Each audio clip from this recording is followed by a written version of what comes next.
The father had no money to buy the boy a game, so he knelt on the ground crying bitterly, simply because that game could not only make money, but also allow one to become a hero admired by all. Arcana, an unparalleled virtual reality game. But one day, the game suddenly became reality, and the monsters inside appeared as well. Just when humanity's survival was at a life-and-death moment, some humans were assimilated with their game characters, gaining power beyond ordinary people, and quickly eliminated the overflowing monsters, making players heroes worshipped by everyone. However, Hoyol had quit this game years ago, but unexpectedly years later he was assimilated with his game character, resulting in his level being very low, far behind ordinary players, so he chose to become an ordinary office worker. But due to being influenced by his character's personality, his work never went smoothly. Granfell Cloudy Orpheus Romeo was the character Hoyol created at age 12, when he was in his Chunabu phase. Granfell was the heir of a great family, but during one of his business trips, his family was slaughtered by demons, leaving only him alive. To seek revenge, he decided to become a demon hunter. After Hoyol assimilated with him, he constantly displayed Granfell's personality, which was also why he locked himself at home. His movements were crude yet carried a hint of nobility. His conversations had both Chunabu tones and noble elegance. And even worse, when his boss criticized him, he splashed water on the boss's face. Yet none of this was intentional on Hoyol's part. As a result, Hoyol ended up firing his boss, because nobles do not yield under pressure. But today he had to go out to work, because his savings were almost depleted, with monsters appearing frequently lately. He could use his player identity to hunt monsters and earn rewards. Though money was important, his own life was more precious. He had to find a team commission to ensure safety. However, Hoyol didn't know how to take on commissions, since he had never used his player identity before. So he went online to check, but as Hoyol searched, there were surprisingly no commissions for demon hunters. Were demon hunters no longer needed? Just then, a piece of information shocked Hoyol. Arshan base was destroyed. All demon hunter NPCs in the entire town were killed, with no survivors, as the holy land of demon hunters. Such a thing couldn't possibly happen. Could it be that demon slayers appeared? This profession specialized in hunting hunters and was an antagonist profession, but this was impossible, because for player protection, the operators had deleted this profession 10 years ago, and demon hunters made no contribution when monsters descended, posing no threat to other players because their attributes were relatively low, and their upgrade path was singular with very few skills. Since no demons had appeared for almost 10 years, they relied on delivery commission tasks to gain experience points for leveling up. However, when it came to dealing with demons, they were incomparable to other professions, since demons only appeared in demon hunter quests, and there were specific requirements. Players needed to constantly grind tasks with a notorious reputation, so people mistakenly thought this character was meaningless to the world. Even demon hunters were considered a trash profession.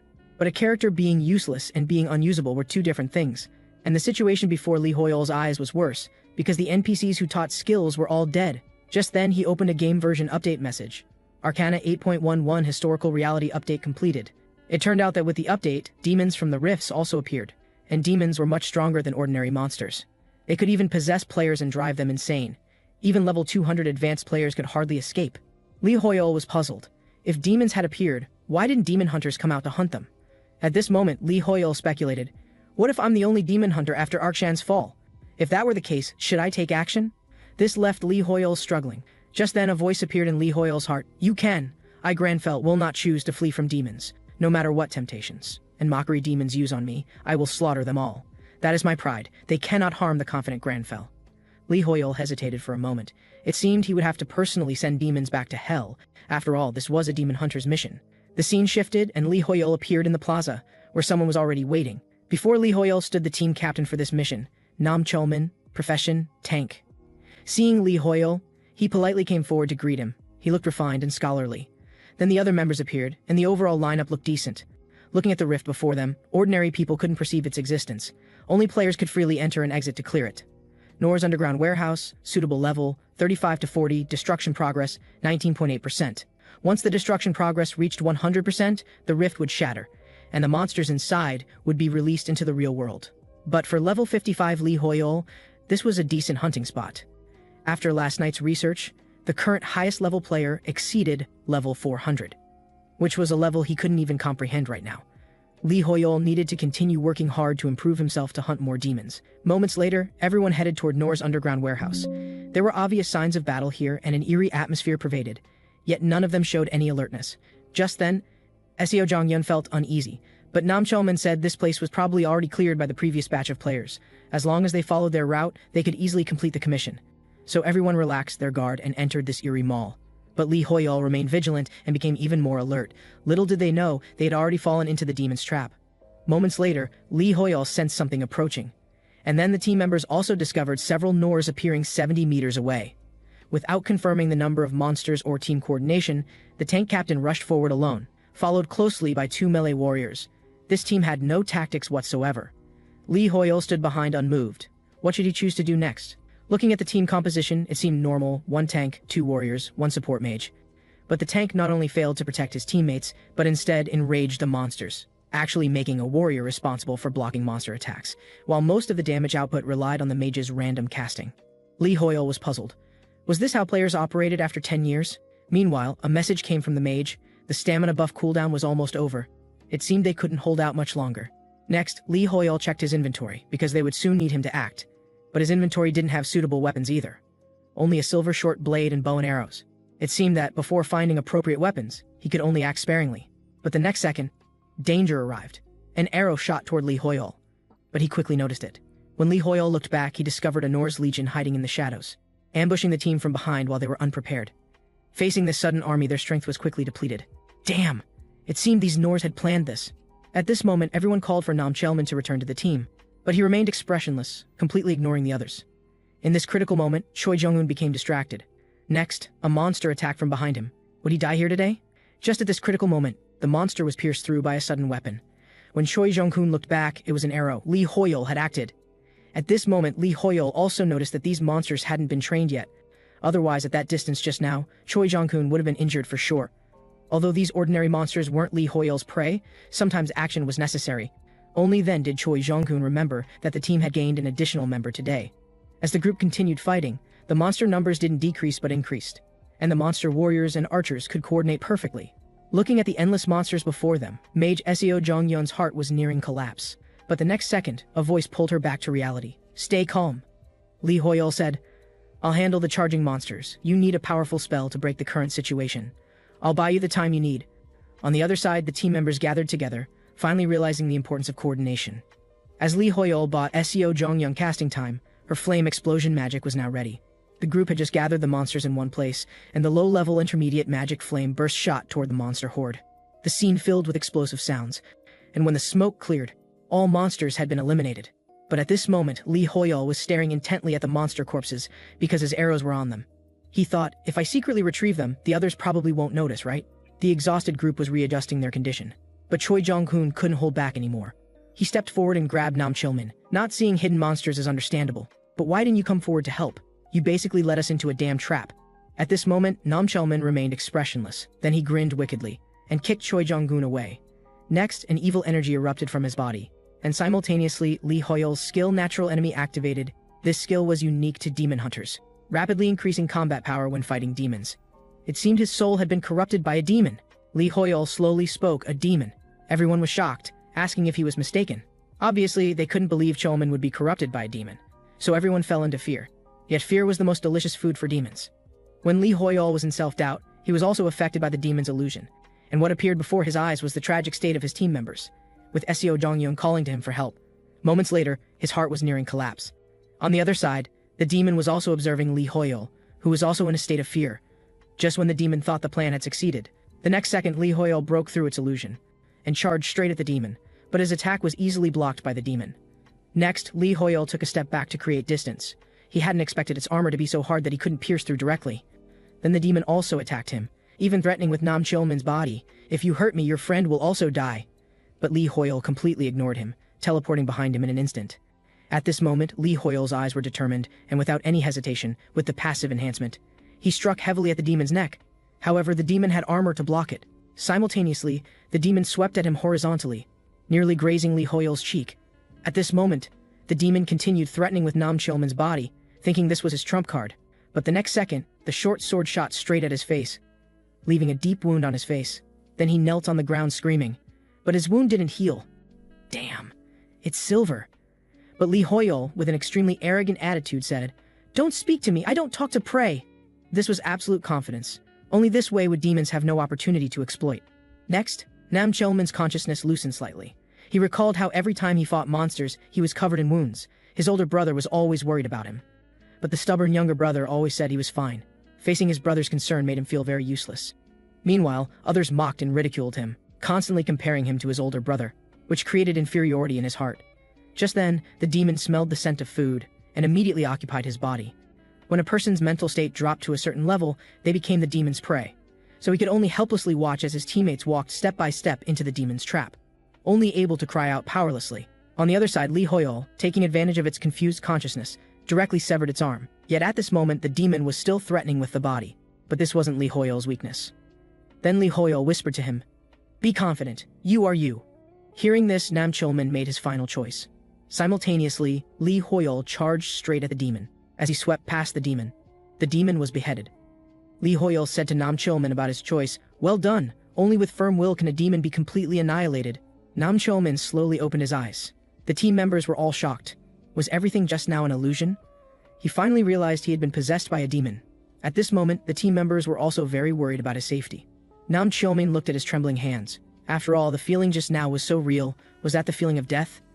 Hoyol then said, "Demon hunter weapons cause no harm to humans, but are lethal to demons." Everyone found it incredible, and this was their first time seeing a hunter. Hoyol told them that a person must have confidence and pride to avoid being corrupted by demons. Meanwhile, he opened his equipment window. Not a single piece of equipment had dropped. It seemed to be a poor little demon. The scene shifted. Hoyol's demon hunting caused a sensation on the forums, because no demons had appeared for 10 years, let alone how to hunt demons. But no one believed it, constantly complaining about it. When Nam Chulman wanted to invite him to join the guild, older brother Nam Tae-min expressed disagreement, saying a forum post had no persuasive power. When the younger brother slowly said, "I was the one possessed by the demon," the older brother was stunned in place. Meanwhile, Nam Chulman said he would change profession to analyst, because through this battle, he understood his weaknesses and role. Though he had always wanted to make his brother proud. "I want to be proud of myself and walk my own path." Facing his brother's sudden change, Taemin was a bit incredulous, but at the same time, he felt very relieved. After all, he had advised him many times to change professions, but he never did, making the brother increasingly curious about what kind of person could change his brother so quickly. The younger brother said Hoyol seemed mysterious, fighting without using magic, but with a dagger. Nam Taemin said that although Arcana had thousands of combat methods, using a dagger was the first he'd heard of. In the illusion abnormal state, he wasn't affected, which meant his mental state was more incredible than imagined. But no one on the forum believed it. After all, it did sound unbelievable. But the older brother said he believed his younger brother. After all, he had even prepared a contract for Hoyol. When the younger brother picked up the contract to look at it, he was directly stunned. On the other side, Hoyol's level increased to 67. He hadn't expected this seemingly insignificant little demon to provide so much improvement. Much better than doing delivery commissions in Arshan. Was this the so-called professional advantage? At this moment, Hoyol was also affected by Granfell's characteristics, changing from his previous slovenly lifestyle to following regular schedules and practicing self-discipline. This wasn't necessarily a bad thing, and I learned something from it. Meanwhile, Hoyol was reviewing Granfell's detailed information, learning that he was very talented in magic. He could imitate most spells just by seeing them once, and he never hesitated when it came to hunting demons. This made Hoyol somewhat immune to demonic influence. Next, he received a text from Nam Chulman, but he was also puzzled by this sudden invitation. Before understanding the situation clearly, he wouldn't agree to join, so he decisively refused. This was also influenced by Granfell's character, making Hoyol more cautious. On the other side, seeing Hoyol's response, both were directly stunned. The nation's #1 guild offered him a house, a car, and all expenses. With a 9.5 to 0.5 split ratio, they hadn't expected Hoyol to refuse such good conditions. This made the older brother jump up in anger. Were there other guilds offering such good conditions? Meanwhile, the younger brother mentioned that a foreign guild had indeed been established recently, and it was considered top tier. Hearing this, Taemin immediately stood up, saying they couldn't let such rare talent slip away. They must get Hoyol before others made their move. So he wanted to understand Hoyol's characteristics. The younger brother said he looked like a figure from mythology, more precisely like a nobleman from fantasy novels. Did such people really exist? Meanwhile, Hoyol was also trying to learn magic. He hadn't expected Granfell's talent to be so high. At this moment, he could actually understand the basic principles of magic. But regardless, this was a good thing for him. Then Hoyol considered how to allocate attribute points, because only balanced attribute values could maximize character performance. First, add stamina and agility, as these were the most basic attributes for hunters. Considering he could learn magic, he must improve some magic stats. After all, magic output was also good support. At this moment, Hoyol's luck attribute increased from 1 to 2, meaning his luck doubled. Maybe he could even find a penny on the street. The next day, Hoyol was just looking in the mirror when a message suddenly appeared before him. good fortune indeed came. It was actually a hunter profession quest.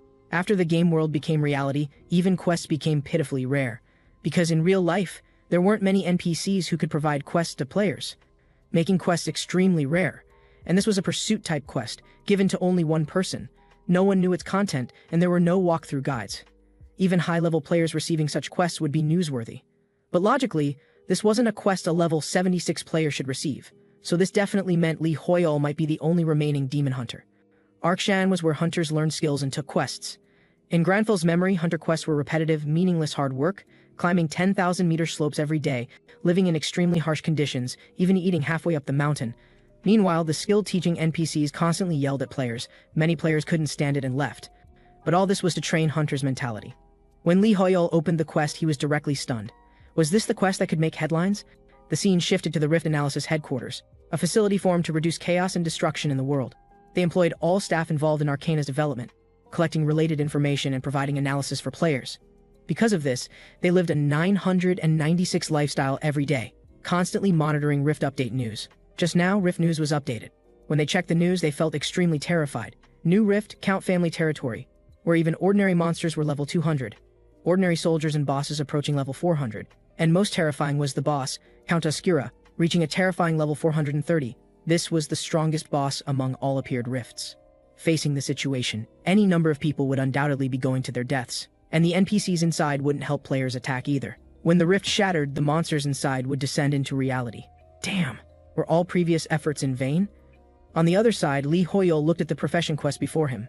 First quest, hunt demons. Hoyol had completed this. The second was to strengthen his physical condition. At this moment, Hoyol was slowly sipping plain water. The next second, he splashed it on his own face, his body trembling constantly. The result of high-intensity training. And for someone who preferred indoor life like him, high-intensity training was somewhat demanding. But after a week, Hoyol felt much more relaxed. If not for Granfel's pride, Hoyol would probably have given up these quests already. As quests continued refreshing, the content remained unchanged. Hoyol did nothing but exercise. At this moment, he was already cursing heaven and earth, and the quest content was becoming increasingly outrageous. Another week passed. Damn. Still no changes? How many times did he need to complete this to get rewards? Just then, the quest interface suddenly refreshed. Were rewards finally coming? Don't tell me the reward is just 8-pack abs. When Hoyol opened the rewards, it was actually 2 attribute points in stamina and agility, and they were permanent increases. With level unchanged, improving attributes was extremely difficult, and attribute items were very expensive. Increasing 1 point required at least millions or tens of millions. It seemed Hoyol had struck gold, compared to hunting monsters. This seemed very easy. Meanwhile, the radio broadcast news, 90% of guilds announced abandoning the new Rift strategy. Hearing this, Hoyol was also shocked. They said Count Oscura was both demon and vampire, the highest level boss seen so far. This strategy would be the most difficult Rift in history. Damn, this level was too outrageous. And demons were the hardest for other players to deal with, because the more battles they experienced, the stronger they became, requiring constant vigilance against abnormal states. So ordinary players needed to be at least 10 levels higher than demons to have a chance of killing them. Facing Count Oscura, Hoyol simply couldn't imagine. Meanwhile, the quest refreshed at this moment, Hunt Vampire Demon. The vampire appearing before him was exactly the level 430 monster. Damn! Hoyol also fell into fear. Can I do this? Though I, Hoyol, was influenced by my character and gained the hunter title, I still feel it's impossible. Just then, a slap woke Hoyol up. Are these damn prey getting cocky too? Time to let them taste fear. Granfell, it's you again. Can I just run away quickly? Just now, after Hoyol's research, he confirmed the location of this rift in the Rakshasa Empire of the far north, but it was tens of thousands of kilometers from Hoyol, so he could only rely on the Mage Tower for teleportation. This was why foreign guilds all established branches in H country, because they could teleport to anywhere in the world through magic circles. While Hoyol was troubled about taking the bus or taxi, there was no time to hesitate now, so he hurriedly got up, but forgot to change into winter clothes. Just as he was about to go out, he stopped. Did he remember? But he grabbed some tea leaves and brought a thermos, staying on top of health maintenance. The scene shifted to the Mage Tower. Many reporters had already gathered here, waiting for guild news. Because many guilds had given up on this strategy, since Count Oscura's power was too strong, they were all observing the current situation. Meanwhile, a guild appeared before everyone. The next second, they were surrounded completely. As the first team to attempt the strategy, did they have a method to defeat the Count? Guild leader Namtaemin said there were currently no strategy techniques available. Hearing this, everyone was shocked. If they truly wanted to fight for world peace, shouldn't they challenge the rift themselves, rather than watching like cowards from a distance? Next, another guild appeared. Obsidian Guild, Leader Rocks, level 399. Their appearance immediately attracted everyone's attention. Then they mocked Nam Taemin's guild. With other guilds constantly establishing themselves, their status was gradually declining. Facing the situation, Taemin was also helpless. Seeing his brother's worry, the younger brother then said, "We've done well enough. No need to worry about these things." Meanwhile, the older brother asked if he had contacted Lee Hoyol. Chelman could only awkwardly respond that due to the sudden situation, he hadn't had time to contact him. The scene shifted to a bus, where Lee Hoyol was on his way to the Mage Tower, staring at his phone constantly. This was the 100th magic tutorial he'd watched. He now completely understood magic principles. First imagine magical elements in the mind, then construct the mana framework, and finally release it. The next second, a small flame suddenly appeared in Lee Hoyol's hand, and when the flame suddenly grew larger, it startled everyone on the bus. Next, he quickly extinguished the flame. Meanwhile, Lee Hoyol checked his attribute window, which shocked him. No magic skill had been added. Usually learning a skill would immediately display in the attribute window. But it wasn't there now. Was it a bug? Then Lee Hoyol arrived at the Mage Tower. A tall tower came into view. The deep blue door attracted him. Was this the teleportation gate? Looking at the magic above, Lee Hoyol vaguely felt a familiar aura, feeling he could cast teleportation magic, because he thought this was simpler than the flame just now. So Lee Hoyol wanted to reach out and investigate. But the next second he was bumped by a passerby and disappeared from the hall. This made Taemin very embarrassed. But the younger brother noticed that person looked like Lee Hoyol. No time to think further, the older brother called his brother to analyze this rift. Count Askura's rift was located in the Rakshasa Empire, divided into inner and outer 3 rings. The outermost area had ordinary monsters with hundreds of entrances, while the inner circle was the boss's territory. If not cleared quickly, he would soon be summoned to the real world. The scene shifted. Lee Hoyol had now arrived in the Rakshasa Empire. Seeing this, passers-by were also shocked. Wearing so little in such cold weather, was this the legendary trading warmth for style? Meanwhile, Lee Hoyol was even shivering when speaking. This directly startled the passers-by. Then he came to the outer entrance. Looking at the rift before him, count territory outskirts, suitable for levels 240 to 270, destruction progress 9.7%. At this moment, someone inside was frantically and violently hunting monsters. She was Leoni Bellucci, profession, berserker, level 348. Everyone was used to her violent temper. Was this the legendary violence maniac? However, everyone noticed something abnormal about the monsters. Facing their endless slaughter, the monsters showed no fear and made no sounds, unlike creatures from other rifts. Meanwhile, everyone heard fighting sounds from nearby, and monsters were constantly screaming, showing they were very afraid. What was happening? So everyone wanted to go check. The scene shifted. Lee Hoyol picked up his bow and arrow. At this moment, he was recalling the video tutorials he'd watched before, gathering mana at the arrowhead. Though this wasn't a very good arrow, through spell and mana enhancement, it would become extraordinary. As Lee Hoyol shot, the snow wolf was pierced straight through and burst into flames. Seeing this, the other blood wolves also trembled in fear. In no time, the blood wolves were all killed by Lee Hoyol. When everyone arrived, they were stunned by the scene before them. A man in a suit and leather shoes, sitting leisurely on a rock savoring tea. Looking at the battlefield before them, everyone found it incredible, finding it hard to associate this with a suited Lee Hoyol. So everyone speculated that Lee Hoyol might have followed another guild and gotten separated from his team here. Meanwhile, Leoni said to Lee Hoyol, "This place is dangerous. Ordinary people get out quickly." But Lee Hoyol remained unmoved, continuing to savor his tea. In terms of health maintenance, if Granful ranked second, no one dared rank first. This was the first time someone treated Leoni this way, making her jump up in anger. Meanwhile, everyone sensed approaching danger. The next second, they were surrounded by vampire soldiers. Damn! They accidentally fell into their encirclement. Next, the vampires launched their attack, and Leoni quickly commanded everyone to cooperate. With too many enemies, their formation was quickly scattered. But Leoni said not to worry. The next second, she charged straight at the monsters. Level 230 monsters were like cutting vegetables to her. Meanwhile, she also noticed danger in the distance. When she looked back, there was also a group of vampire archers opposite. Damn, they were caught in a pincer attack. Next, the sound of drinking water interrupted everyone.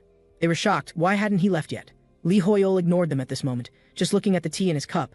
But the next second, the monsters launched their attack, countless arrows shooting toward them. On the other side, Lee Hoyol was condensing magic, infusing mana into the water, then intervening in the water structure.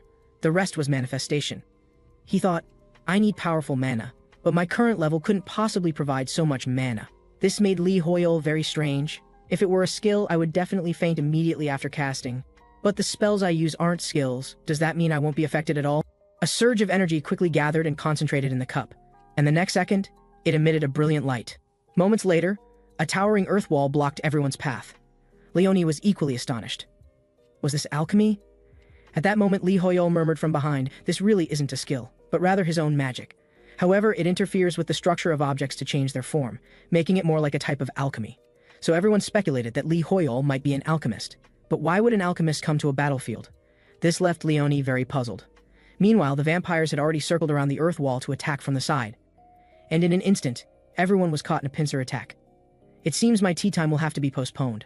The monsters immediately launched another attack, and the team quickly prepared for battle. Leoni also shouted for Lee Hoyol to get behind her. After all, an alchemist wouldn't have much combat power.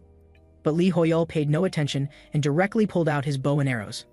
On the other side, 2 team members couldn't withstand the monsters' fierce assault, and one of them was now seriously injured, but the monsters showed no mercy, immediately launching another attack. At this critical moment, an attack shot straight toward the monster, and the next second the monster was completely pierced through. When he looked back, it was actually an arrow. But there were no archers in their guild. Lee Hoyol's performance left Leoni stunned. Was this guy actually an archer? Then what was that wall about? Next, Lee Hoyol condensed magic on his arrow, and a flame-wrapped arrow shot straight at the monster. This left Leoni in complete disbelief. The flame he just released was magic. Was this person some kind of monster? One person with 3 professions. Moments later, the vampires were completely eliminated. Leoni, who had been snubbed, was sulking, because Lee Hoyol hadn't said a word to her, just standing there motionless. But if it weren't for his crucial damage output, the team would probably have been in grave danger. Also, what was the deal with him wearing only a suit in the dead of winter? Was he trying to show off? Then Lee Hoyol pulled a small packet from his pocket. This guy was actually making tea. Afterward, Lee Hoyol also looked toward Leoni, thinking she might want a cup too. Damn it, this guy actually looks pretty handsome. Her face turned red with embarrassment, and Leoni's mind began racing with various thoughts. At the same time, Lee Hoyol walked over. Is he going to invite me for tea? If he's inviting me for tea, for the sake of the tea, I'll forgive his earlier rudeness. Then Lee Hoyol said, I don't have any tea for you. Leoni instantly froze. You damn bastard. Meanwhile, a large crowd of reporters waited at the rift entrance. They were all waiting for the first team to clear the dungeon, the most favored High-On Guild and Obsidian Guild. These were the teams everyone had the most faith in. At the same time, a rift turned blue, indicating that the rift had been cleared. Immediately, reporters swarmed over. And when they saw the team that emerged, they were stunned. It was actually Berserker Warriors, a guild ranked 32nd. But when they saw an H-country player, how could he be with an O-country guild? This left the reporters very puzzled, and one immediately stepped forward to interview Lee Hoyol. But at this moment, Lee Hoyol paid no attention to him. His gaze was like that of a wild beast, as if he wanted to tear the reporter apart, frightening the reporter into trembling. Then he turned and left, because he was about to freeze to death here. He had only one goal, to go home and take a hot shower. The scene shifted, and everyone rushed to interview Leoni's guild. But she stated no comment, and mentioned they could interview that man from earlier. That damn bastard. But when she looked around, she couldn't find Lee Hoyol. He had already left ahead of everyone. This caught Leoni completely off guard. This was a chance to become famous. Leoni knew Lee Hoyol had already left and was furious. Clearing a dungeon was such a great achievement, and he just walked away without saying a word. What a strange guy. At the same time, another blue rift appeared. It seemed the second player team was about to emerge. As everyone looked over, it was actually the High-On Guild, looking battered and bruised. Clearly their victory hadn't come easy. When Nam Taemin saw Berserker Warriors, he was equally shocked. We weren't actually the first guild to complete the clear. At the same time, all the reporters rushed forward for interviews. Leoni saw this and immediately turned around, letting out a curse word, which left everyone standing there stunned. The scene shifted, and at this moment all the guilds were resting. When Nam Taemin watched today's news, he was instantly furious. Because Leoni had stated that the High-On Guild wasn't H-country's best guild, and they had no idea why she would say such a thing. Was it just because she came out a few minutes earlier? This made Taemin so angry he didn't want to eat. After Chilman's analysis, he said what she meant was that she encountered an H-country player in the rift, and he was very outstanding. This left Taemin very puzzled too. Could it be the 41 Stones-ranked Mythology Guild? But they were still in the rift at that moment. It couldn't be them. This made the guild leader secretly pleased yet frustrated. Just who was this guy? And Chilman already had the answer in his heart. If it was that man, everything would make sense. On the other side, Lee Hoyol, having returned home, did the first thing, take a hot shower. Indeed, bathing was the most comfortable thing. Now then, let me get a good night's sleep. However, Granfell stopped in his tracks. Then he began cleaning and tidying up, because in the half day he wasn't home, dust must have accumulated, and Lee Hoyol just stood there dazed. After cleaning, I should fill my stomach first. and then brew a cup of health tea. That would be perfect. But at this moment he felt no sleepiness at all. Afterward he checked today's battle results. Although there were many spoils of war, not many items were useful for his profession, but his level had indeed improved considerably. Level 86, an increase of 19 levels from before. Additionally, Lee Hoyol had mastered new magic, and using magic consumed less mana than skills, which was why he could use more magic. However, mana recovery was still very slow, and he had no items that could restore mana. Also, Demon Hunter was a profession with no real benefits, with no related skills whatsoever. If that guild hadn't helped today, the situation would probably have been very bad. He needed to find an opportunity to thank them in person. At the same time, Granville expressed that he still wasn't strong enough. Hearing this, Lee Hoyol was also startled. Because of Granville's personality traits, if someone underestimated him, he would prove himself. On the other hand, if someone overestimated him, he would meet their expectations and make them reality. The next rift, Earl's territory. We no longer have time to relax. I can't rely only on magic, I need to improve my combat skills. Just like that short-haired player today, her movements were particularly noteworthy, so I can learn her movements, but right now the basics are most important. At this moment, Lee Hoyol had a bad feeling. Then he opened the training mission. Damn, Granville! Only you would do something like training in the middle of the night. Before that, he also washed the dishes first. The scene shifted, and at this moment, under the moonlight, a figure in a suit was exercising. While listening to the radio, just then, a news report was broadcast. The Earl's territory outskirts had also been cleared and would soon be open. Then the host frantically interrupted with breaking news. The Earl's territory destruction progress had suddenly jumped to 60%, even though it hadn't been cleared yet. At this rate, it might collapse. Hearing this, everyone was shocked. How could this be? Only one day had passed and the destruction progress was already at 60%. This had never happened before. According to Chielman's analysis, the stronger the monsters inside, the shorter the time limit for clearing. Did this mean the monsters inside were becoming stronger and stronger? But this was just speculation. At this moment, everyone fell into fear and felt powerless. Damn it. Once monsters start pouring out of the rift, all civilians and soldiers in that area will die. At the same time, Lee Hoyol was also checking the current situation. This situation not occurring before made sense, because this was information about Arshan. Vampires were creatures that shared authority through blood. Count Oscura shared his authority with monsters in his territory, and when they died, the authority naturally returned to its master. The Count might have redistributed his authority to monsters within his domain, which was why the monsters there had now become stronger, and the increased destruction rate made sense too. Wait, if we raid the Earl's territory, the Earl's castle might collapse immediately afterward. Damn it, then Granville angrily expressed. Count Oscura. He wasn't worthy of the title of Count. Nobles don't take back what they've given to others. I will judge this damn fellow. He has stained noble honor. This time he put on his coat, and of course didn't forget his health tea leaves. Now it's time to take action. Lee Hoyol. At the same time as the Earl's territory destruction progress increased to 70%, the rift had less than 5 hours remaining. At this moment, guilds from various countries had gathered at the perimeter, discussing how to clear the dungeon. And the Earl's territory was different from the outskirts situation. The territory's rift entrances were limited, so at least 2 guilds had to enter each entrance. This was when they had to see which guild to cooperate with, as this could effectively improve efficiency. And there wasn't much time left, but with cooperation came competition. Only those with similar strength could potentially guarantee the guild's interests. According to Chielman's investigation, all major guilds had already assembled at the rift entrance. Fortunately, the Obsidian Guild went north. Otherwise, cooperating with them would probably be very disadvantageous. So they would see which guild would cooperate with them. Just then, a shout interrupted everyone. Hearing this, Taemin immediately fired up with fighting spirit. At this moment, a guild appeared before everyone. It was our country's 4th-ranked Lightning Guild.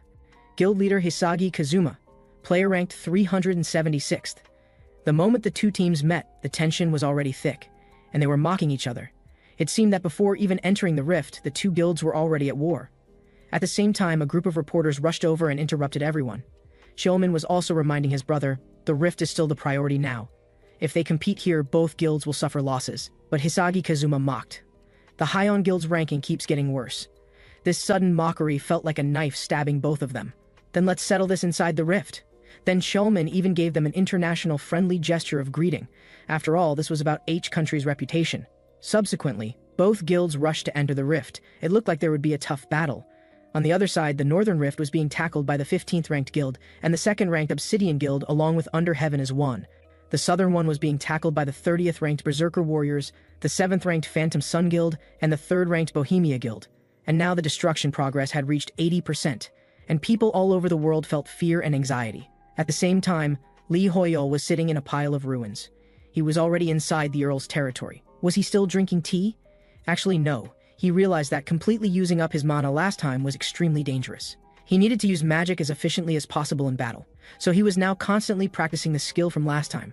Magic designed from skills, transforming existing things into the shape he wanted. Now he could already use some stones to create teacups and tables, but the more complex it was, the more mana it consumed. So its efficiency in battle wasn't high, meaning he could only try to create simple things to maximize his mana usage. At the same time, a group of vampires had already surrounded Lee Hoyol, Count Oscura's soldiers, level 300. It seemed the Count had granted them authority. Then Lee Hoyol slowly raised both hands. "Let you pitiful creatures witness what real magic is." In an instant, the ground beneath the soldiers' feet cracked open, and the next second it instantly healed. Just like that, a vampire squad died without even leaving remains. Surprisingly, this barely consumed any mana. Let's call this replacement magic. At the same time, the Hyon Guild was also hunting monsters inside the rift. The dozen or so vampires before them were cleared in moments, and the team immediately cleaned up the battlefield. But at this moment, Taemin sensed something was wrong, because from entering the rift until now, they had only seen a dozen monsters, which seemed unreasonable. Just then, the short-haired girl responsible for reconnaissance returned to report the situation. Hisagi Kazuma's side was the same situation.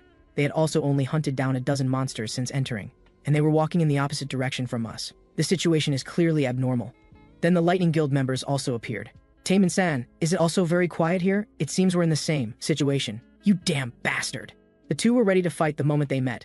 Clearly they were like oil and water. Just then, Chelman kept calling Taemin, because he had reanalyzed the Earl's territory and found that all soldiers were converging in one direction. He frantically asked about their location.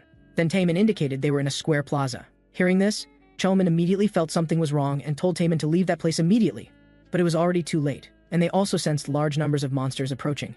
It was actually level 350 Count Oscura cavalry. Damn it! It's a trap. Everyone was ready for battle. But the flat terrain here was very favorable for cavalry combat. Their destructive power was nearly doubled. Even with tanks in front, they would still take fatal damage. Was there no way out? "Taemin-san, although this isn't a good idea, we have no choice but to cooperate right now." Just then, another cavalry unit appeared behind them as well. "Damn it, they've blocked all our escape routes." Chelman also sent other news. The Obsidian Guild and Under Heaven as one were also ambushed and currently suffering heavy losses. He told them not to fight on flat ground, but to lure them to a narrow alley. But now they didn't even have a retreat route. Where could they go? Just then, magic condensed above everyone, and the next second the floor shook violently. What followed was the ground directly fracturing, and instantly rising stone pillars shot up, toppling cavalry and horses. Both teams were stunned, not knowing what had happened. In no time, a stone forest appeared before them. They had never heard of any player who could create such obstacles in an instant. At the same time, a man slowly approached. At this moment, Xiaoming guessed it might be that man, but it should be impossible. How could he appear there? When Taemin finished describing his appearance, Chelman exclaimed, "It really is him! Lee Hoyol." On the other side, a reporter had also secretly followed the Hyon Guild into the rift. And at this moment, he was doing a live broadcast. Then he was also shocked by these sudden stone pillars. So he went forward to investigate. And as one of the world's top-ranked guilds, they had never seen such a spectacle either. The entire battlefield terrain had been reversed. Hisagi Kazuma was also curious about who this monster was. Did he not need to chant spells to cast magic? Did his mana have no limit? Also, he had no combat equipment on the battlefield, yet wore casual suits and leather shoes. What a strange guy. Just then, large numbers of cavalry charged out from the stone forest. Seeing this, everyone felt trouble, but the stone pillars hindered them, slowing down the cavalry's speed. And Taemin also understood Lee Hoyol's intention with these stone pillars. Now it was time to counterattack. Then he activated the Berserker's unique passive ability, Rage. At this moment, the vampires found the terrain unfavorable, but it was already too late. Taemin charged forward to the enemy, and the next second split both rider and horse into 4 pieces. Then came another Thunder Half-Moon slash. An enemy several meters away fell one after another. Seeing this, everyone charged. The chance to turn the tables had come. At this moment, they were fighting fiercely with the cavalry, and it was the stone pillars that gave them the will to fight. And all of this was being recorded by the distant reporter. An unremarkable-looking mage had reversed the battle situation. Most importantly, he was actually fighting cavalry alone. Had he forgotten he was a mage? This left the livestream viewers dumbfounded. Then Lee Hoyol pulled out a dagger. Just as he was about to finish off this vampire, he stopped his movement, looking at the dagger's durability and thinking, if I use the dagger, it will definitely reduce its durability. Granfel's quirk, he was very protective of his weapons. But what if I interfere with the dagger's mana to change its shape, then restore it to normal? Wouldn't the durability also restore? When I turned stone into a teacup, it had the durability of a teacup. When I used replacement magic to restore it to its original state, it became a stone again, with no durability data. If this hypothesis was correct, Then changing it back to its original state would restore the durability to its initial state. Then Li Hoyol activated replacement magic, and the short dagger instantly became a long spike. Moments later, when Li Hoyol changed it back to a dagger, its durability was indeed back to 100%. This way he could save quite a bit on repair costs. This operation left even Taemin stunned. When the battle ended, everyone cleaned up the battlefield, and it was also Li Hoyol's tea time. Taemin also confirmed he was the one who had saved his brother. To meet him here was like finding a needle in a haystack, so they had to invite him to join the guild. If the Lightning Guild got to him first, that would be terrible. They would satisfy his demands at any cost, even if they had to sell everything they owned to get him. At the same time, the reporter stepped forward for an interview, and people from both teams enthusiastically came over to greet him, asking where he was from and whether he had joined a guild. For a moment, all attention was focused on Li Hoyol. At this moment, Nam Taemin also squeezed into the crowd, and introduced to Li Hoyol that he had previously invited Li Hoyol to join the Hyon Guild, but he felt very uncomfortable, unable to find any sense of ceremony here, because Granville felt that interviews were very formal affairs. So he stated he wouldn't answer any questions and told Nam Taemin not to block his way. This directly stunned everyone present. The scene shifted, and at this moment the internet was flooded with news about Li Hoyol. All major guilds were discussing him, with his popularity overshadowing even the Obsidian Guild, which made their guild leader very uncomfortable. At the same time, he was also analyzing Li Hoyol's performance today. Their team members had been discussing this for hours, with the captain asking for their opinions on Li Hoyol. Camilla said, "I don't know either, I'm just an archer." Dimitri expressed his breakdown. This question has been asked hundreds of times today. They had no information about Li Hoyol whatsoever. Rox also fell into deep thought. Camilla looked at Li Hoyol on the screen and said, "He does look pretty cool, but why don't we just investigate him directly?" The broken down Dimitri said, "He must be jealous. We clearing the dungeon first should have made us famous, but now everyone's talking about this guy." Hearing this, Rox also thought this was possible, and now the media always exaggerated and hyped up newcomers. They just did it to increase views and forcefully promoted him. He felt it must be like this, otherwise it couldn't be explained. But he still felt there were big secrets about this Li Hoyol. At the same time, footsteps were slowly approaching. Seeing the skills Li Hoyol released, she also said they were pretty cool. This person was the mage Jesse Haynes, and she immediately saw the key point. What Li Hoyol used wasn't magic. Rox also didn't expect the mage who never praised anyone would actually speak up. At the same time, she kept pondering Li Hoyol, because she found Li Hoyol very interesting. On the other side, the Berserker Warriors team looking at Li Hoyol on screen also widened their eyes. Leoni was directly furious. She knew Li Hoyol wasn't a simple character. "I must have been blind. I didn't manage to recruit Li Hoyol in time." At the same time, the Lightning Guild's leadership also noticed Li Hoyol and stated they had to bring him to their guild no matter what.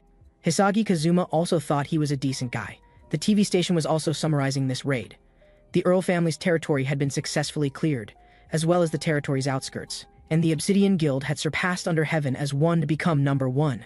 Now only the Earl family's fortress remained, and players from around the world had gathered together. Because the rift's risk was very high, the atmosphere in the base camp was very tense. If the fortress collapsed, then Raksha country would be destroyed. At the same time, Li Hoyol was also watching today's news. A mysterious player appeared, completely unarmed with only a long coat and suit, and they even brought in experts to analyze why he carried no equipment. Perhaps he knew the secret method to clearing rifts. And only Li Hoyol himself knew that wearing only a coat was because he had no equipment. As for him building stone pillars with his bare hands, experts speculated that Li Hoyol knew the enemy's problem lay in their mobility, so he changed the terrain. This left Li Hoyol speechless, because he only knew that one move, and him standing there after casting his skill was like him saying, "It's time for you to shine." It seemed Li Hoyol was very socially aware, giving the opportunity to both guilds. Li Hoyol didn't expect the experts to be so outrageous. He was just resting there because he was out of mana, but it was fine. It didn't cause everyone to complain, and he also got a very good piece of rare equipment. This was the first good item he'd gotten since becoming a player. Bloodthirst Curse Necklace. Due to being cursed by demon vampires, it was currently in a sealed state, so it had to be purified before use. These cursed items were called demon items. Once the curse was lifted, the effects would be unlocked, but most players would choose to discard such items because they could choose better ones. Because the cost of lifting curses was quite terrible, no one would risk it. But there was another correct way to use cursed items. Demon Hunter's unique exorcism ritual could purify them, just like how they only attack demons without harming possessed people. But with this sacrifice, it was different. Granfell could invite demons into his consciousness, which was similar to the status abnormality demons cause to humans. Although if your mental state wasn't good, you might be possessed by demons, but if I could stay conscious, fighting demons in consciousness was more advantageous for me. At the same time, Nam Taemin also called him, which left Li Hoyol very puzzled. Was it because the interview earlier had embarrassed them, so they were calling to sue him? But Li Hoyol couldn't answer the phone right now, because Granfell would mess it up. Let's politely send him a message asking him not to sue. And the two brothers on the other side were directly stunned. He only replied with one word, the same as last time. Let's focus on the rift for now. At the same time, Taemin was also analyzing Lee Hoyol. What did he mean by not enough ceremony? Was my etiquette wrong? Really hard to figure out. Taemin noticed the scene was like a market, and his eyebrows were twitching, indicating he was controlling his anger. But since he wouldn't answer the phone, there was nothing they could do. They'd have to think of another way. The destruction progress had reached 83%, so they needed to hurry. Just then, the ground suddenly shook violently. This also startled both of them. Was it an earthquake? Then urgent news came. The innermost Earl family fortress suddenly collapsed, and the rift's destruction rate had been around 80%. But it suddenly caused massive casualties, and Raksha country was requesting aid from other countries. At this moment, a castle came into view, and everyone felt it was incredible. It seems just as I guessed. He withdrew his authority, so he became stronger. Then Lee Hoyol slowly walked forward. At this time, they noticed he was the person from TV. How dare he go forward alone? Everyone was talking. Was he seeking death? At the same time, Lee Hoyol came before the statue. What an ugly statue, such poor taste. Hearing this, the statue's eyes flashed with red light. Could this statue actually move? Then it slowly rose, revealing terrible killing intent. Everyone was shocked seeing this. It looked like a giant over 10 meters tall. Its great sword was swinging toward Lee Hoyol. Was he seeking death? But in Lee Hoyol's eyes, this was just a broken piece of stone. At the same time, he slowly raised his arm. The statue's attack struck directly at Lee Hoyol. He calmly moved his finger, and the statue was dismembered into pieces. The Obsidian Guild in the distance also sensed the sounds of fighting. The sound just now was the same as in the video. Was that man casting skills? This made Jessie very curious, so she immediately turned around, because she really wanted to know what skill Lee Hoyol was using, although his skills looked like magic. Then she leaped up, stepping on magic barriers and moving in that direction. The scene shifted, and watching Lee Hoyol's performance, everyone froze in place. With just one move, this giant was gone. Now stone could be easily decomposed for Lee Hoyol.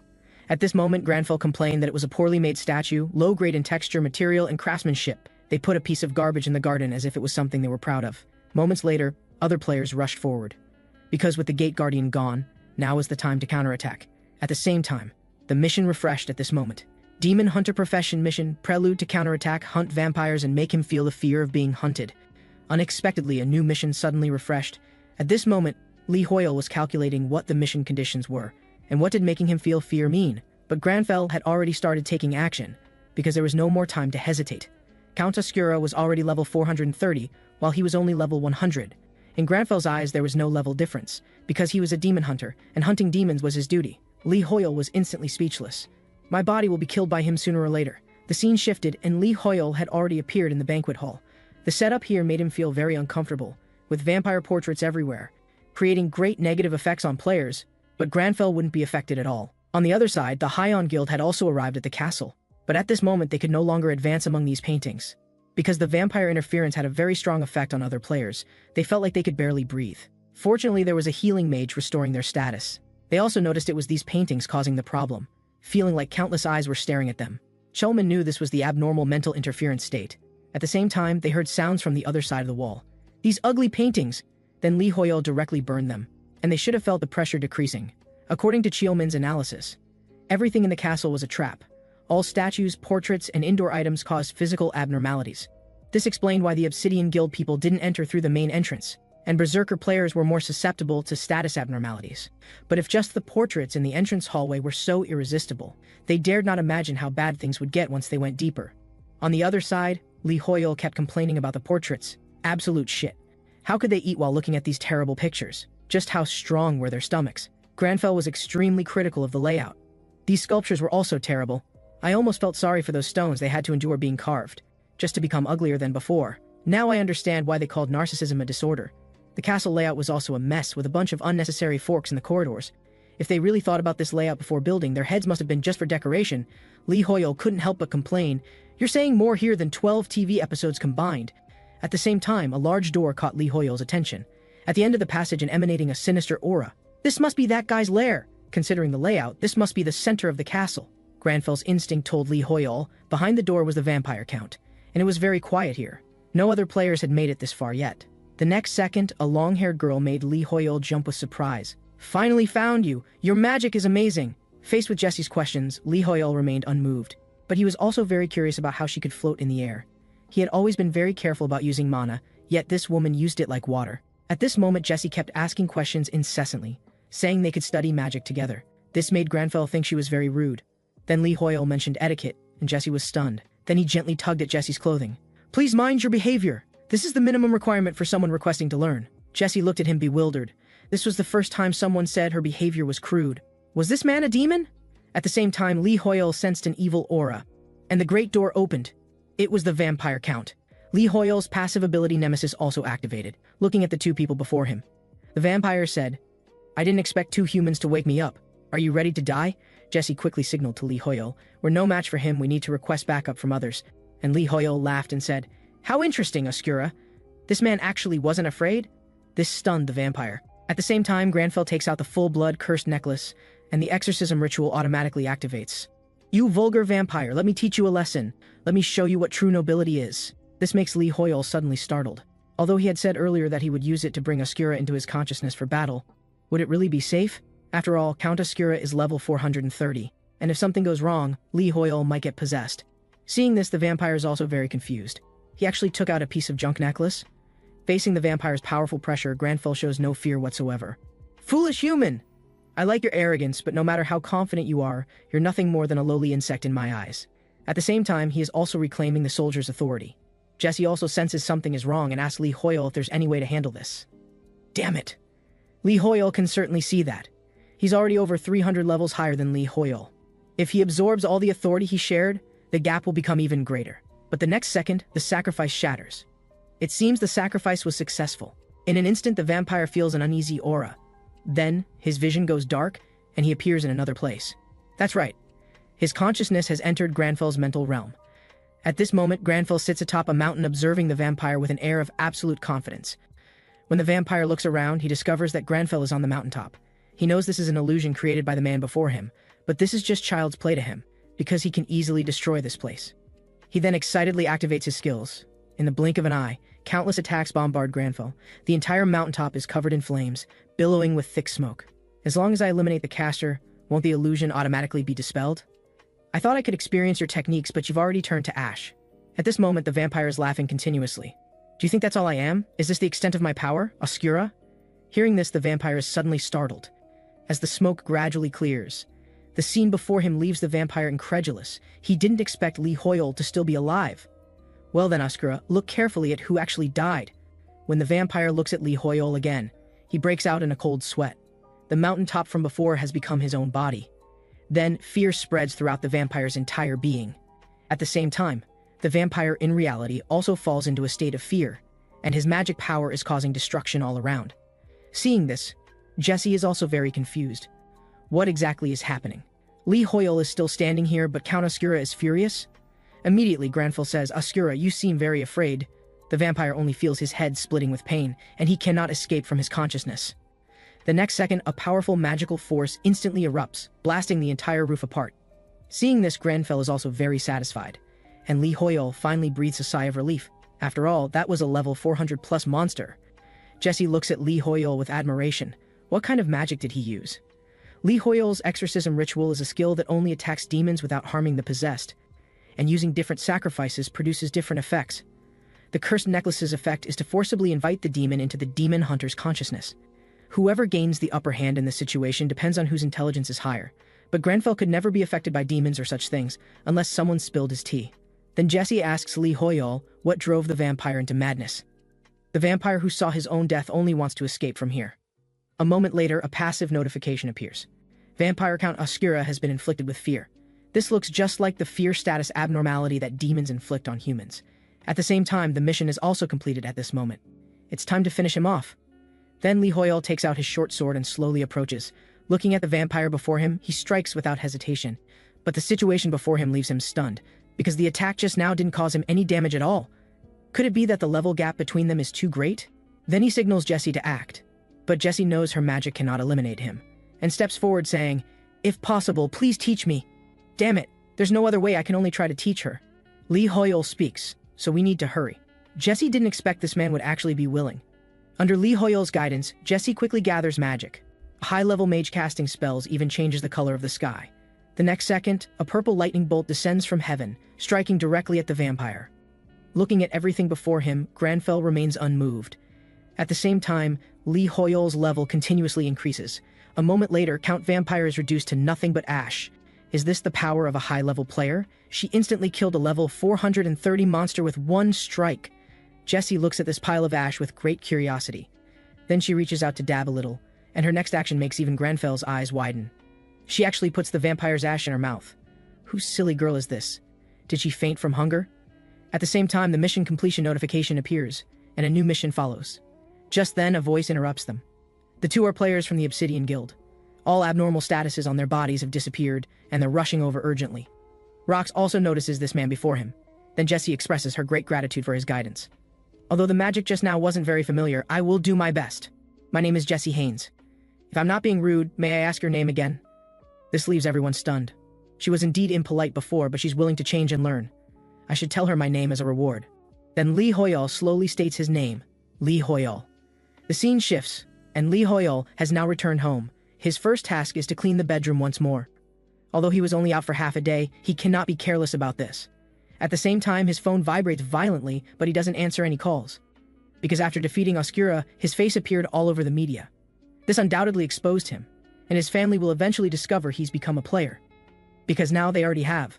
Lee Hoyol's phone is full of their missed calls. This leaves him suddenly stunned. Lee Hoyol has 3 older sisters. They've been close since childhood, except for Lee Hoyol, because he was the one who got bullied by them since he was little. Although Lee Hoyol knows they care about him very much. Whenever Lee Hoyol thinks of those sisters, his head starts aching. At this moment, a little girl is watching the news on TV.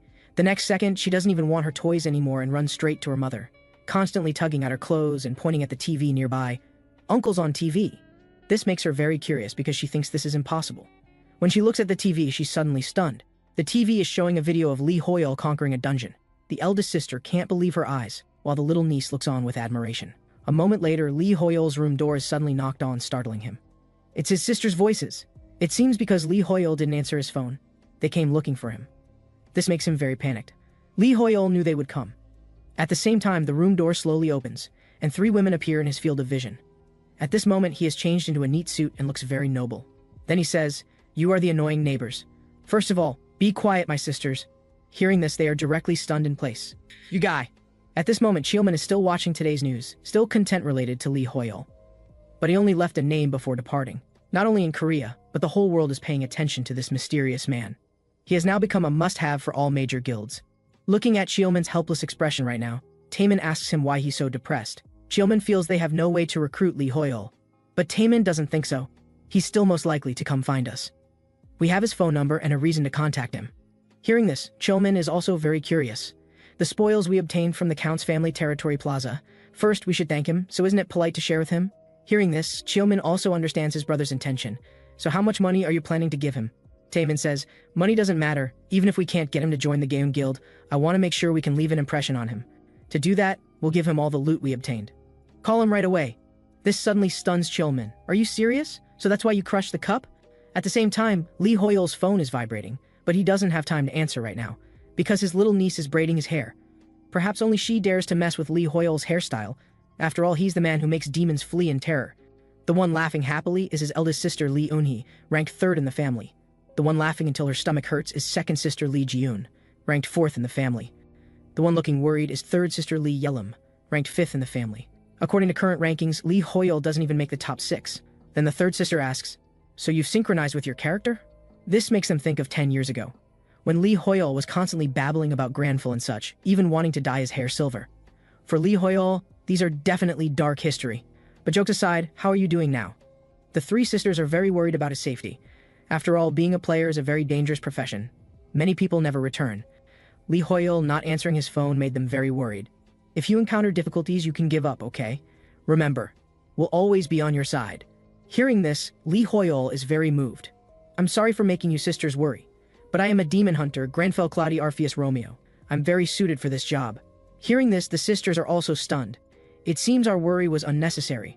After tasting Lee Hoyol's proud tea ceremony, it's getting late. Well, today's gathering ends here. Then Lee Hoyol sees them off. Just then, the third sister mentions one more thing. "You must save money properly." Lee Hoyol is suddenly stunned. Saving money is impossible. I'll never save money in this lifetime. Then he thinks of the dungeon rewards. Players' main source of income comes from the game developers. The amount varies according to difficulty and contribution rate. This is a reward that CEO Sean pays out of his own pocket. So let's see how much bonus the last mission will have. When Lee Hoyol slowly moves his hand away from the numbers, 10 million or 20 million. But this is clearly more. Could it be 100 million? The scene shifts to the Obsidian Guild.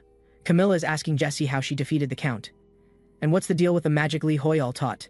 It looks like you're familiar with him. But Jessie says she doesn't understand him. Then why do you keep watching these strange videos?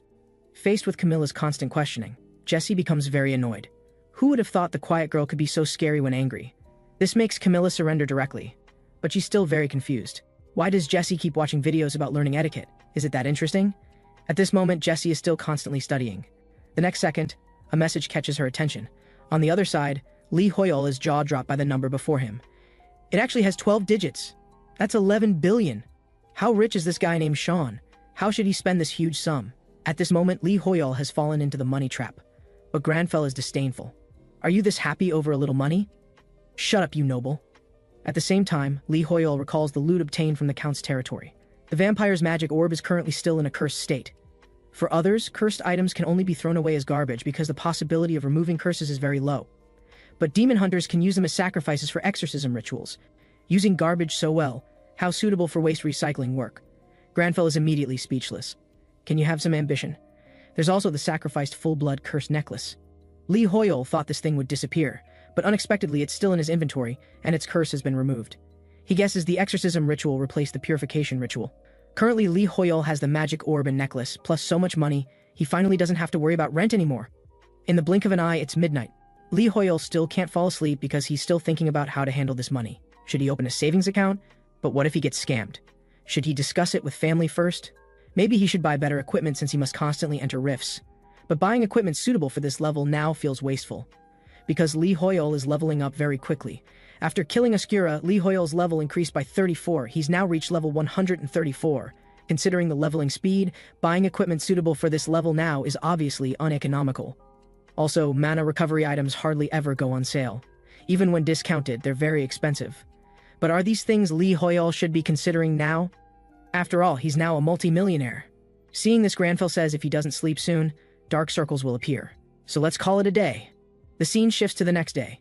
The association is now gathering many experts and elite personnel. They're analyzing all of Lee Hoyol's skills. From the skills, many people agree it's alchemy. But many experts deny this. Because pillar magic as tall as mountains requires enormous mana. No one would possess such high mana. They're almost ready to fight over this matter. The Analysis Association people are also getting headaches. Wherever they go, they can hear news about Lee Hoyol. He's now known by everyone, and there's no one using the ID Lee Hoyol in the Arcana database. They don't know if this is his real name or an alias. But there are more important things to do now because today is Thursday. New rifts will be updated today. Just then, the version interface updates. This time, the game is adding a new area, Yusra Archipelago. This island is called Treasure Island in the game. Everything that grows and lives there is priceless. Real-world treasures cannot compare to it. It's a very mysterious area, belonging to a hidden dungeon that no one could find. Now appearing in the real world, this will surely cause a sensation among major guilds. The Mage Association will now convene a new meeting. Lee Hoyol is also following today's news. He learns from it that Jessie, ranked 4th, is also attending this meeting. This leaves Lee Hoyol at a loss. Last time we said she was impolite, now we're done for. Granfell doesn't think so. Then today's primary task is to go to the Mage Association. There's a saying, the Mage Tower has magic, no skills. When Arcana was still a game, this phrase appeared in the Mage Tower's description. Lee Hoyol doesn't know what this scholarly organization is, but it might help him. So before that, let's wash the dishes. Lee Hoyol is suddenly stunned. Don't most people leave immediately? The scene shifts to the Mage Tower. Many mages are already gathering here. A little Loli is watching the pedestrians here, as if waiting for something. She's a member of the Mage Tower, Clare. Just as she's lost in thought, a person walks past her. The next second, the pedestrian falls toward her, but she shows no intention of dodging. The man crashes heavily to the ground. Surprisingly, the man didn't hit Clare. It turns out there's a spatial barrier here. People outside cannot see what's inside. Seeing this, she feels very bored. At the same time, a voice interrupts her. Then Jessie slowly walks in, passing directly through the wall. This spatial barrier was set by the Tower Master. Without an invitation, it's very difficult for anyone to see through this magic. Clare is very nervous seeing Jessie.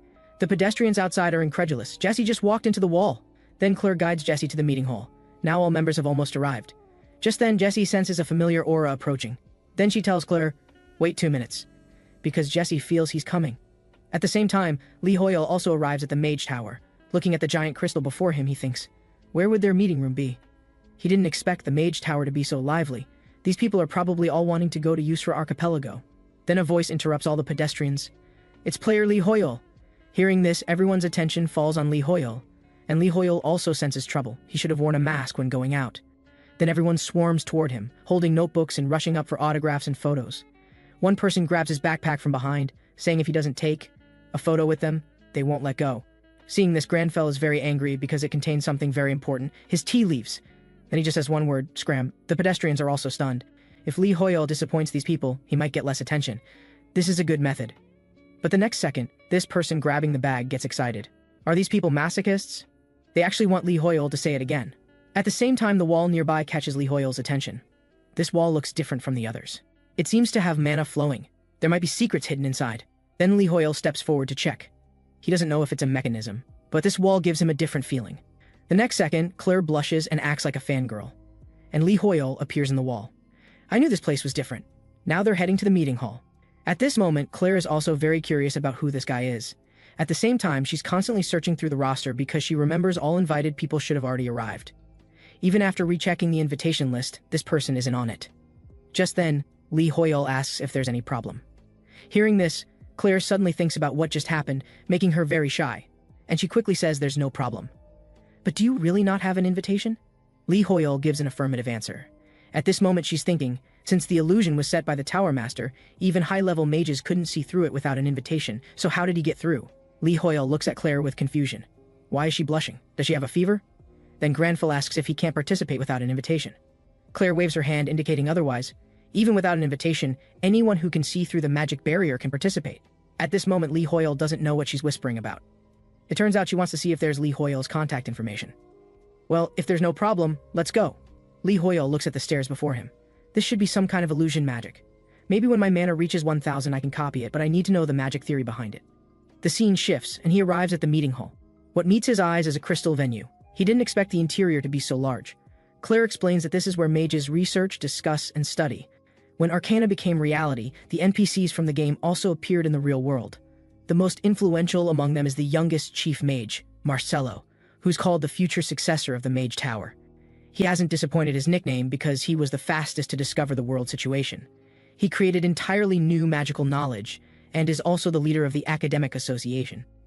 Jessie's had explained a whole bunch to her, almost putting her to sleep. A moment later, the meeting officially begins. At the same time, Marcelo discusses theoretical examination and intervention of magic. He notices many people aren't paying attention. He says, being able to come here is a mage's greatest honor. Participating in this noble knowledge discussion, I hope you can take it seriously, rather than coming for my tasks. This tower being summoned to the real world has many reasons, and rifts are constantly updating, requiring players to continuously grow stronger. But many players aren't used to using NPC magic, just as NPCs have difficulty understanding real-world science. But to find the cause and restore world peace, we must work together. Therefore, today's topic relates to science. Marcelo sees the possibility of further developing magic through science.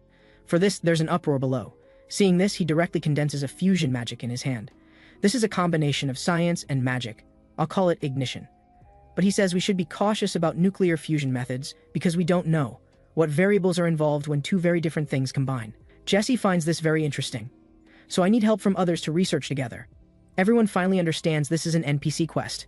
What are the conditions to trigger it? At the same time, Marcelo says if anyone has objections, they can raise them at any time. Just then, a silver-haired man raises his hand. There are some unnecessary things in the examination. Just like the magic you displayed earlier, everyone discusses among themselves. Is he questioning the chief mage now? Seeing this, Marcelo falls silent for a moment. He's never seen this man before. Unnecessary things? Perhaps this man can bring different answers. Then Marcelo asks, why do you think so? Lee Hoyol explains it's simple, because there's a gap between them. Magic and science are two completely different concepts. In the process of combining the two, some unnecessary things appeared. I've experienced similar gaps between skills and magic. As he speaks, flames burn in his hand. Seeing this, Marcelo is also stunned. This magic took him several months of research to understand. How did this player do it? Lee Hoyol feels the skill still has shortcomings because it consumes too much mana. At the same time, everyone also notices that the person before them is player Lee Hoyol. At this moment, he actually shows a slight smile because he just discovered that using centrifugal force can improve magical efficiency. Just then, Marcelo calls out to him. This makes Lee Hoyol very confused. Does he not approve? Then he very sincerely invites Lee Hoyol to do magical research together. The next second, the quest panel suddenly appears. This research counts as a quest too? It seems I didn't come to this place for nothing. The scene shifts to Yusra Archipelago. At this moment, the Berserker squad arrives on the island first. Well, I think we should bring some swimsuits. After all, the scenery here is nice. Hearing this, Leoni gets very angry. Are we here for vacation? He didn't expect so many players to have already gathered here. I think we should relax. The woman even kisses Leoni. While Leoni looks disgusted, the two others are stunned. Daring to kiss the guild leader? You're really brave.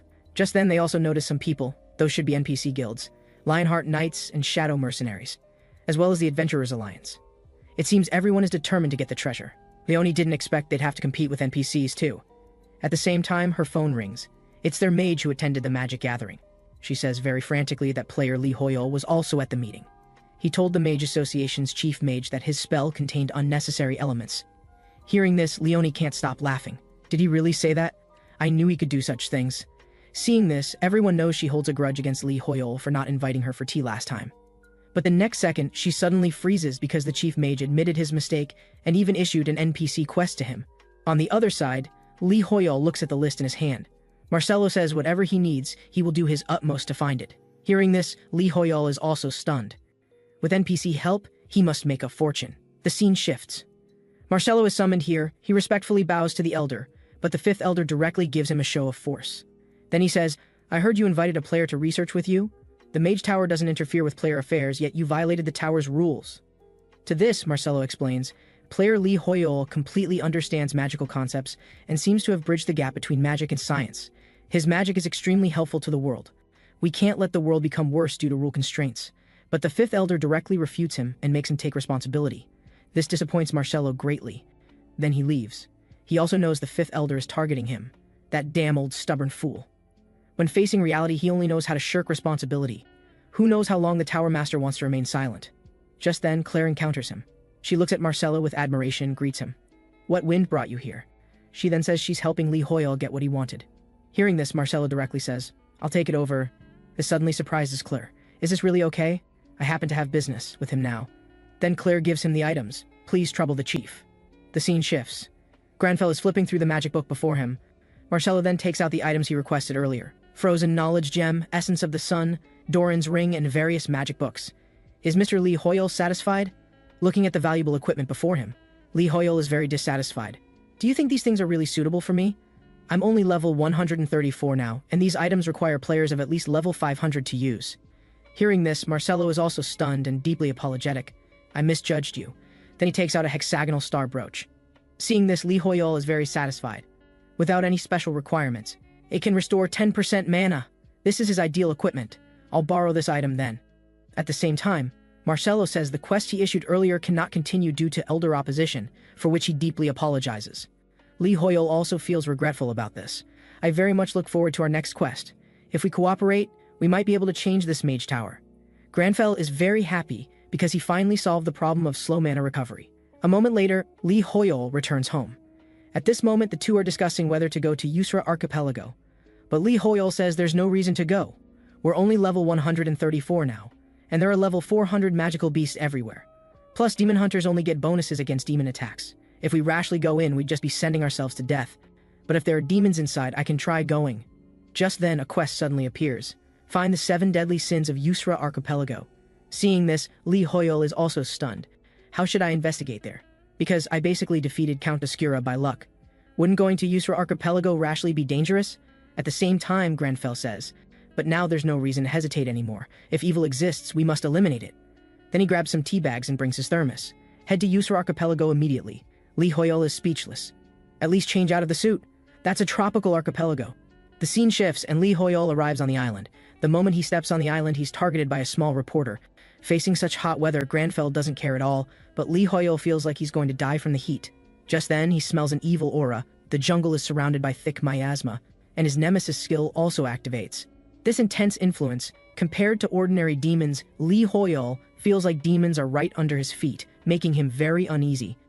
But there's also a benefit. The nemesis skill will remain constantly activated. Hoyol's every move is being broadcast live by the reporter. He's moving very carefully. This island might have a hidden dungeon. Did he notice something? Hoyol is already getting scared because this place looks very much like a resort, easily making people let their guard down.